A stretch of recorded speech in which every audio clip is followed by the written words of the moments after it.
sometimes they say God's very subtle and you have to listen to the silent whispers in your ear. In my case, it was more like he was hitting me over the head with a baseball bat.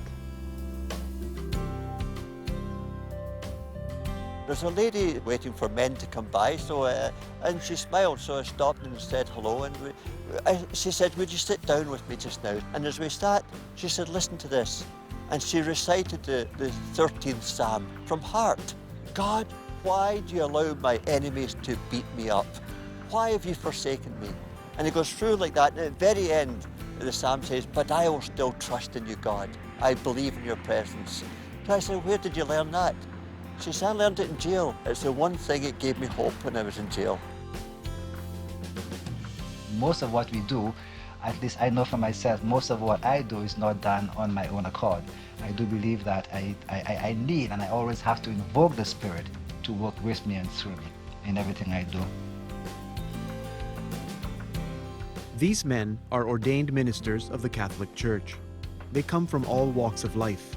Most have full-time jobs and are married with families. They are deacons, called to serve in the ministry of Christ to the marginalized and those in the fringes of society. Deacons are icons of Christ, the servant. Through their example, the deacons remind all Christians of their baptismal call to be of service to one another, to the needy, and to their neighbor.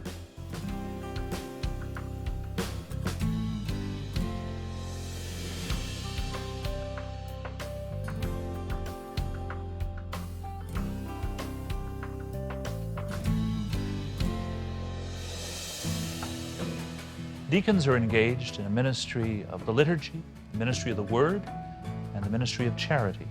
And they have been from the very earliest days of the church. Of those three, it is really the ministry of charity which is the foundation.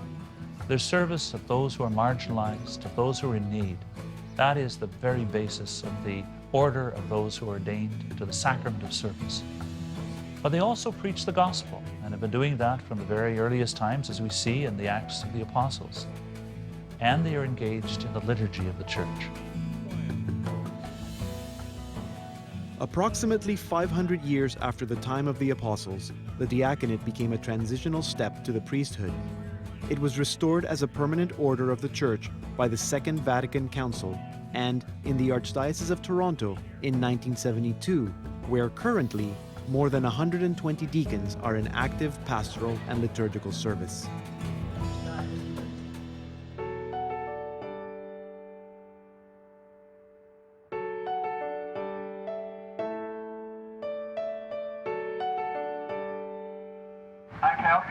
Hi, Bill Burns, visiting chaplain. On in. Thank you.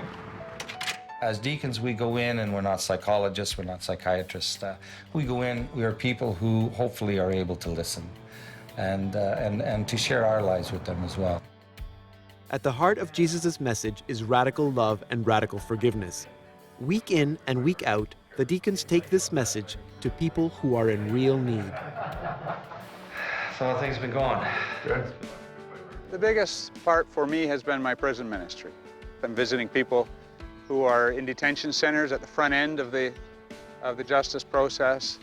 I work with people who are either serving the last third of their sentence in halfway houses or back in the community and trying to reintegrate. And I'm working with my wife with families of incarcerated individuals. My ministry is to ex-offenders, and it is not only just to the ex-offender population, both male and female, but to some of the guys that have really had a very long history of offenses, some serious ones. It's radical in nature. It's following the call. The gospel that really catches me is when Jesus reaches down and touches the leper. So this is a ministry to those that really nobody else wants to talk to, nobody else wants to have anything to do with. They've been shoved into the corners of society. So it is really a dramatic call to do that kind of work and offer friendship to those that nobody wants to be a friend to. One of the things I learned very early was you're not there to fix their problems. You can't change what they've done. You can't change the consequences. So you're there to be with them and be present to them. And I let them set the agenda. I don't try and go in with a preset notion of what we're going to talk about or what we're going to accomplish. Deacons are catalysts. They are called to be catalysts. They generate and lead lay people into ministry of service. they awaken and remind lay people of their baptismal call.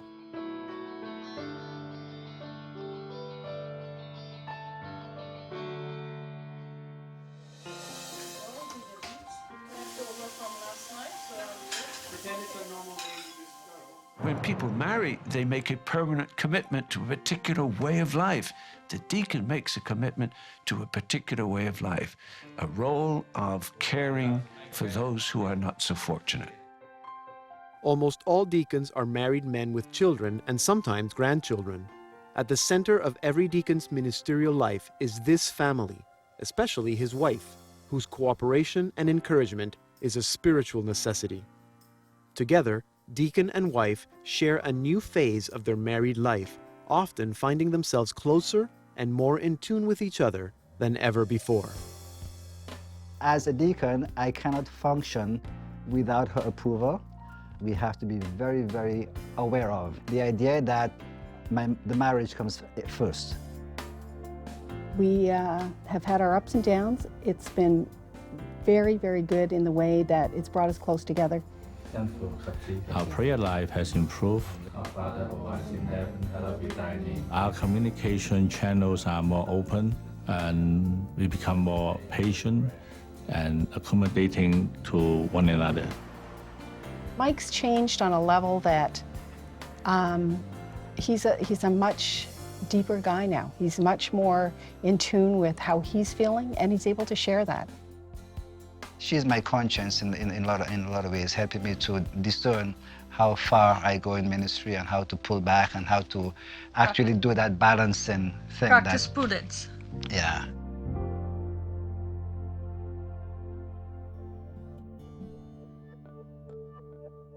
In the early church, deacons responded to the needs as identified by the bishops. Today, traditional ministries such as visiting prisons, hospitals, and senior homes have continued, but together with their bishops, the deacons are identifying new ministries. I always felt there was people, in some ways, the church wasn't present to in many ways. My ministry is really to be a ministry of presence here in the downtown area of Toronto. Anyone I meet at all, many of them are prostitutes, many be drug addicts, drug dealers, but there's people wandering around walking with a dog, and they'll stop you and say, you know, how are you doing tonight? And we'll just start a chat. So it's really to all of the people in that area. The deacon's ministry includes the life of the parish. His liturgical ministry is a unique opportunity for witnessing to Christ through preaching, through celebrating sacraments, and through his own life of Christian leadership. When we see a deacon serving at Mass, we are reminded of the call that all of us have to serve. Every deacon has two assignments. One is a pastoral assignment, which is mine as the streets of the city here. The other is a liturgical assignment in the parish. And for that, the most obvious one, people see you on the altar, and we give the homily at the Masses. The homilies, the sacraments, baptism, the weddings, those things are all very rewarding. But for me, one of the most enriching parts of this has been actually inviting parishioners to be part of my ministry to ex-offenders. The Tuesday dinner program at KEELE is one of those examples where people donate casseroles. We have another group that comes, picks those casseroles up, comes down to the KEELE Center, warms them up, and then serves and eats and breaks bread with the ex-prisoners that are at the KEELE institution.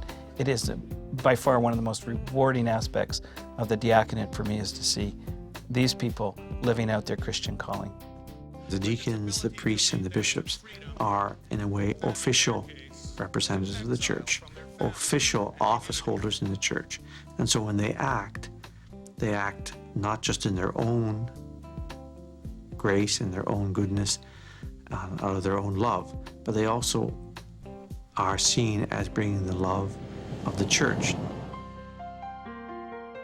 The formation of a deacon is a process of growth involving his whole being. Prayer, study, and action form the basis of his growth, during which he enters at deeper levels into Christ's ministry of compassion and love. Well, the formation program is 4 years. It's 1 weekend a month. And that sounded very daunting at first. I thought, wow, what a commitment, that is. But I found I just loved it. I looked forward to those weekends every month. It was almost like having a retreat every month. And it was just a huge growth experience, academically, kind of learning the theology, but also pastorally, learning how to deal with people, help people, and listen to them. And also spiritually, in terms of just developing a deeper relationship with God. The formation program has got 4 components: the academic portion, the human, the spiritual, and the pastoral side of it. The 4-year formation program brings these together and also helps us to understand, is this what it's for me? Is this for my life, what the Lord is calling me to? And of course it gives the church a chance to say, do I believe this person is called? And the candidates' wives are encouraged to participate in the formation program as much as they are able. I actually attended all the weekends, yes, participated in the study. Yeah, I rather enjoyed it because we had the ladies program on a Sunday afternoon where we were able to share with each other as we progressed through the program, The final commitment of a deacon occurs the day of his ordination, with the reception of the sacrament of holy orders. Lord God, we judge these men worthy to serve as deacons, and we ask you to bless them and make them holy. Grant this through Christ our Lord. I do remember prostrating ourselves in front of the bishop. And for me, the big impact of ordination was that now I'm a public figure. I'm a public figure on behalf of the church. For me, that was scary because I'm a private person. To be a public person representing the church in my ministry in the parish was for me scary.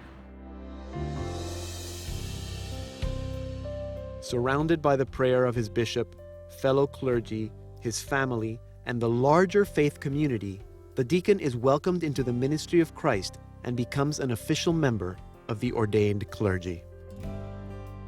It's not like you're starting a new job. It's not like starting a new role. It's something you become. And very quickly you find people, for instance, when you're in the grocery store, you're walking down the street and people come up and they wave to you, or they come up and they shake your hand and you don't even know them, but they know you. You become almost more of a public figure in the community. You are the deacon. And it's not something that stops when you take your alb off or you walk out the church door. That's who you are. I'm deeply grateful for the ministry of the deacons of our Archdiocese. They have been ordained to the sacrament of service, which goes right back to the New Testament. It is a basic portion of the sacrament of holy orders: deacon, priest, and bishop. And I invite men in our Archdiocese to consider the possibility that God may be calling them to serve as deacons of the Archdiocese. As I look to the future of our Archdiocese, I can see a way in which in every one of our parishes there should be the priest, or several priests serving the people in the pastoral role of the priesthood. There would be lay people very, very much engaged in so many different ways, exercising the stewardship of God's gifts in their own life. And there, as an essential part of that, essential to that reality of each parish, would be the mission of a deacon: to serve, to preach the gospel, to be engaged in the liturgy, and to be engaged in the ministry of charity.